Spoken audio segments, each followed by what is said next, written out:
ভাই তুই মনে কর যে তুই একটা মেয়ে, আমি আবার উয়া কেন মনে করতে যাবো বা যে আমি একটা মেয়ে? আবে একবার মনে কর না। আচ্ছা চল ঠিক আছে মনে করনু। এবার আমার একটা কথা শুন। আবে কথাটা তো শুন, আবে আমার কথাটা তো শুনবি।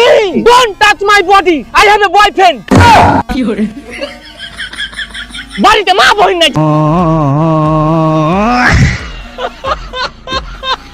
কোথায় ছিলে এতক্ষণ? বন্ধুর বাড়িতে। বন্ধুর বাড়িতে কি করছিলে? লুডো খেলছিলাম।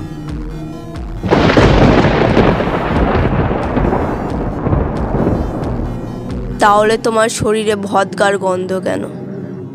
তবে কিসের গন্ধ থাকবে? লুডোর।